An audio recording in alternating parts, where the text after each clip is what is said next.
رمضان میں جب آپ کا قرآن مکمل ہو تو یہ دو کام ضرور کریں، کیونکہ بہت سارے لوگ نہیں جانتے کہ ہمیں ختم قرآن کے وقت کیا کرنا چاہیے۔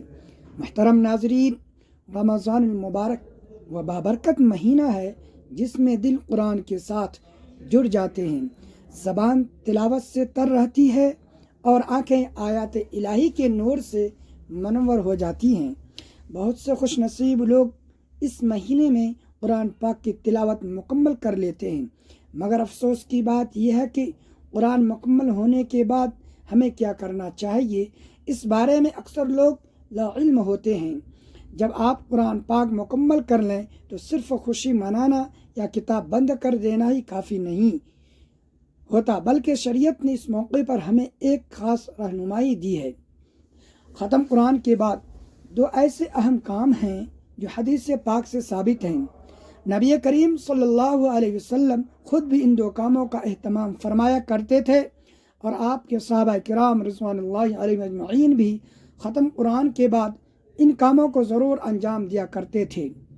یہ دو کام نہ صرف ختم قرآن کو مکمل کرتے ہیں بلکہ اس تلاوت کو قبولیت کے دروازے تک پہنچانے کا ذریعہ بھی بنتے ہیں۔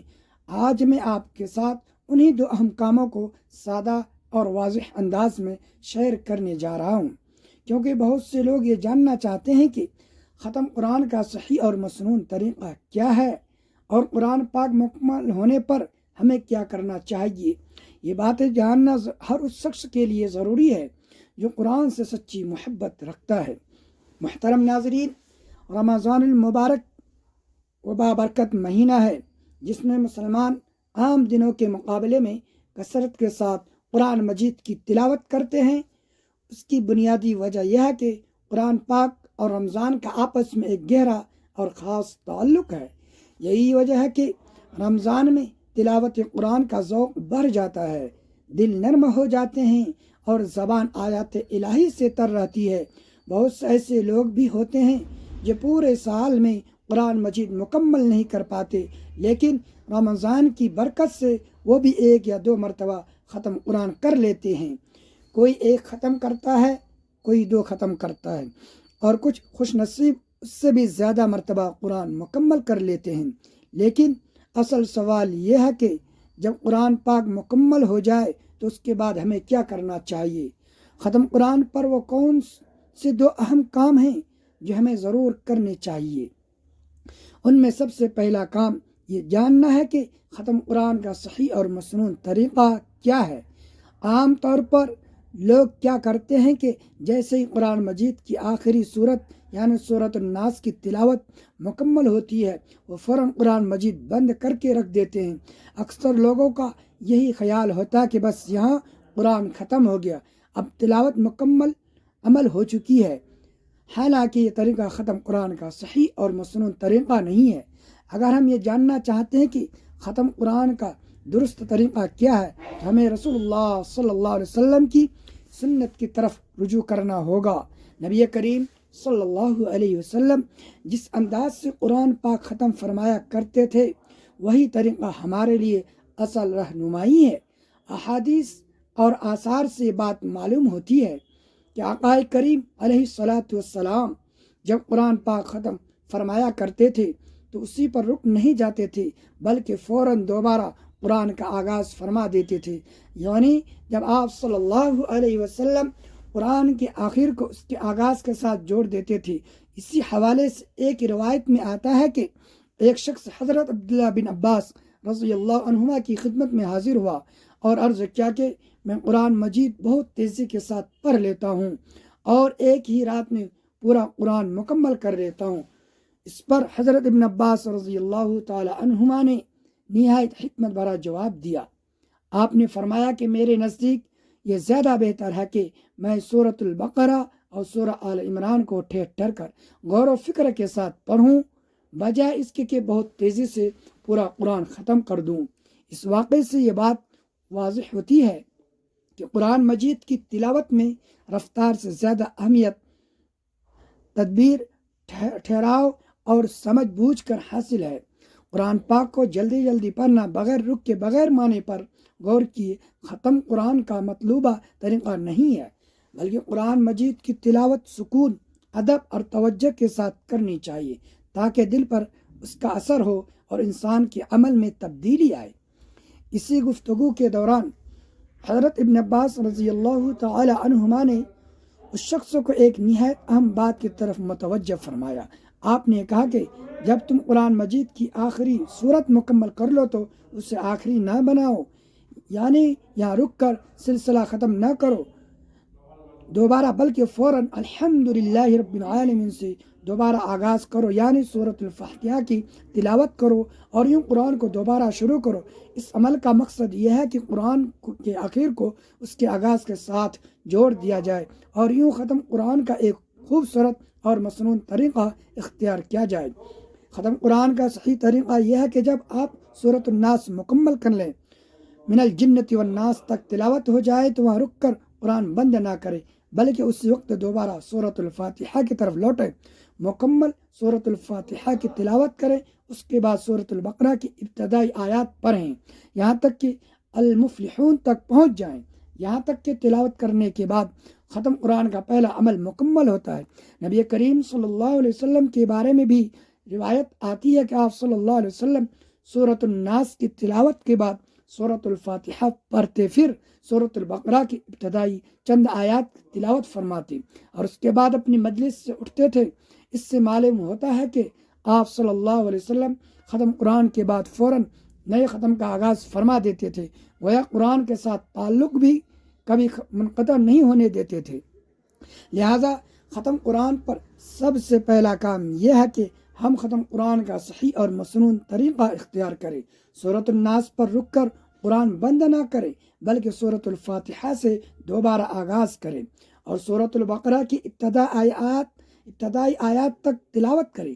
یہی وہ پہلا عمل ہے جو ختم قرآن کے موقع پر ہمیں ضرور کرنا چاہیے، کیونکہ یہی طریقہ نبی کریم صلی اللہ علیہ وسلم اور صحابہ کرام رضوان اللہ علیہم اجمعین سے ثابت ہے۔ محترم ناظرین، ختم قرآن کے بعد جو دوسرا نہایت اور اہم مسنون عمل ہے وہ ہے دعا۔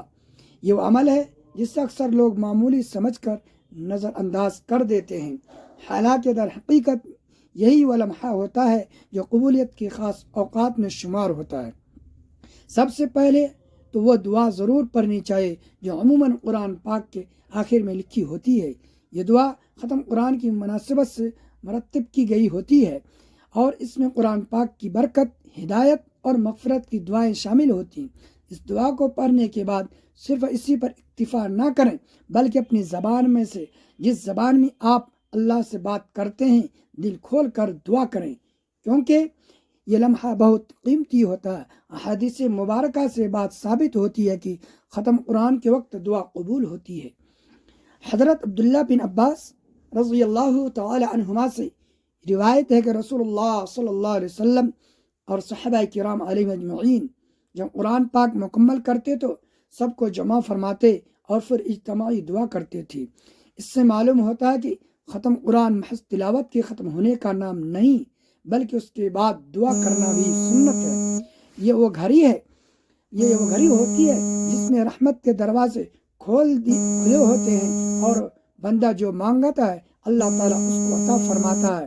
احادیث میں بھی آتا ہے کہ جو شخص رات کے وقت قرآن پاک ختم کرتا ہے اس کے لیے فرشتے صبح تک دعا کرتے رہتے ہیں، اور جو دن کے وقت ختم کرتا ہے اس کے لیے شام تک فرشتے دعا میں مشغول رہتے ہیں۔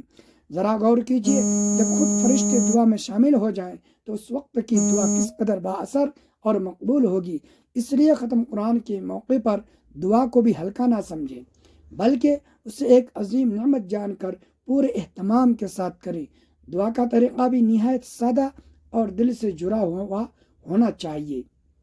بہتر یہ ہے کہ آپ اپنے گھر والوں کو جمع کر لیں، چاہے بچے ہوں بڑے ہوں، سب کو اکٹھا کریں، پھر ہاتھ اٹھا کر اللہ کے حضور عاجزی کے ساتھ کھڑے ہو جائیں۔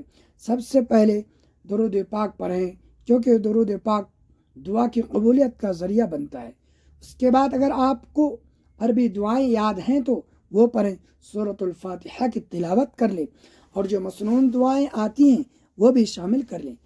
اس کے بعد اپنے الفاظ میں اللہ سے بات کریں، یوں عرض کریں، اے اللہ یہ سب کچھ تیری توفیق سے ممکن ہوا۔ اگر تو مجھے طاقت نہ دیتا تو میں قرآن مجید مکمل نہ کر پاتا۔ اے میرے مالک، اگر تلاوت میں کوئی غلطی، کوتاہی یا بے ادبی ہو گئی ہو تو اپنی رحمت کے صدقے معاف فرما دے۔ پھر جو ثواب اللہ نے عطا فرمایا ہے اس کو نبی کریم صلی اللہ علیہ وسلم کی بارگاہ میں ہدیہ پیش کرے۔ اگر دعا کرنے والا مرد ہو تو مردانہ صیغے میں، اور اگر عورت ہے تو عورت اپنے انداز میں یہ دعا کرے۔ اس کے بعد پوری امت مسلمہ کے لیے دعا کرے اور ایصال ثواب کرے۔ خاص طور پر اپنے مرحومین والدین، رشتہ داروں اور تمام مرحومین کو اس وقت ضرور یاد رکھیں۔ ختم قرآن کا یہ لمحہ مرحومین کے لیے بھی ایک عظیم تحفہ بن سکتا ہے۔ اس کے ساتھ ساتھ اپنی ذاتی دعائیں بھی مانگے۔ اگر کوئی پریشان ہے، کوئی مسئلہ ہے، کوئی بیماری ہے، رزق کی تنگی ہے یا دل کا کوئی بوجھ ہے تو سب کچھ اسی وقت اللہ کے سامنے رکھ دیں، کیونکہ یہ قبولیت کا وقت ہوتا ہے، یہ قبولیت کی گھڑی ہوتی ہے۔ افسوس کی بات یہ ہے کہ آج کل بہت سے لوگ ختم قرآن کے ایک رسم عمل بنا لیتے ہیں۔ قرآن مکمل ہوا، بس ایک پرچی پر لکھ کر امام صاحب کے پاس بھیجوا دی کہ جی ختم ہو گیا، اس کو بخش دیں۔ نہ دعا، نہ عاجزی، نہ اللہ سے مانگنا، حالانکہ قرآن کو بخشنے کا یہ تصور درست نہیں۔ بہت سے لوگ یہ سمجھتے ہیں کہ جب تک قرآن بخشا نہ جائے تو ثواب نہیں ملے گا، حالانکہ یہ غلط فہمی ہے۔ قرآن مجید کا ہر حرف پڑھنے پر نیکیاں خود بخود لکھ دی جاتی ہے۔ قرآن پڑھنے کا ثواب کسی شرط کے ساتھ وابستہ نہیں۔ قرآن کا بخشا کوئی فرض یا لازمی عمل نہیں۔ اصل چیز تلاوت ہے، نیت ہے اور وہ دعا ہے جو ختم قرآن کے بعد کی جاتی ہے۔ اگر انسان دل سے دعا کرے، عاجزی کے ساتھ مانگے اور اللہ کی رحمت پر یقین رکھے تو یہی ختم قرآن اصل حسن اور مقصد ہے۔ اس لیے ختم قرآن کے بعد دعا کا ضرور اہتمام کریں، کیونکہ یہی وہ عمل ہے جو قرآن کی برکتوں کو زندگی میں اتار دیتا ہے۔ محترم ناظرین، جیسے ہی قرآن پاک کی تلاوت مکمل ہوتی ہے وہ لمحہ عام نہیں رہتا، بلکہ قبولیت کی خاص گھڑی بن جاتی۔ قرآن و حدیث سے یہ بات واضح ہوتی ہے کہ ختم قرآن کے وقت دعا کرنا نہایت اہم اور مسنون عمل ہے، مگر افسوس کہ بہت سے لوگ اس عظیم موقع سے غفلت برتتے ہیں اور دعا کا اہتمام نہیں کرتے، حالانکہ یہی وہ وقت ہوتا ہے جب دعائیں خاص طور پر قبول کی جاتی ہے۔ قرآن مجید ہمیں دعا کی ترغیب دیتا ہے۔ اللہ تعالیٰ ارشاد فرماتا ہے، اور تمہارے رب نے فرمایا مجھ سے دعا کرو، میں تمہاری دعا قبول کروں گا۔ جب اللہ خود بندے کو دعا کی دعوت دے رہا ہو تو سوچو کہ ختم قرآن جیسے عظیم عمل کے بعد دعا کی قبولیت کس قدر زیادہ ہوگی۔ قرآن پاک کی تلاوت خود ایک عبادت ہے، اور عبادت کے بعد دعا کرنا سنت الہی بھی ہے اور سنت نبوی بھی۔ احادیث مبارکہ میں خاص طور پر ختم قرآن کے وقت دعا کی فضیلت بیان کی گئی ہے۔ حضرت عبداللہ بن عباس رضی اللہ تعالی عنہما سے روایت ہے کہ نبی کریم صلی اللہ علیہ وسلم اور صحابہ کرام رضوان اللہ علیہ اجمعین جب قرآن پاک ختم کرتے تو سب کو جمع کر کے دعا فرماتے تھے۔ اس سے معلوم ہوتا ہے کہ ختم قرآن کے بعد دعا کرنا محض ایک نیک عمل نہیں بلکہ نبی کریم صلی اللہ علیہ وسلم کی سنت ہے۔ ایک اور روایت میں آتا ہے کہ جو شخص رات کے وقت قرآن پاک ختم کرتا ہے فرشتے صبح تک اس کے لیے دعا کرتے رہتے ہیں، اور جو دن کے وقت ختم کرتا ہے فرشتے شام تک اس کے لیے دعا کرتے ہیں۔ لہٰذا آپ تمام دوستوں سے ریکویسٹ ہے کہ اس ویڈیو کو صدقہ جاریہ کے نیت سے اپنے دوستوں اور اپنے فرینڈ کے ساتھ ضرور شیئر کریں۔ آمین ثم آمین۔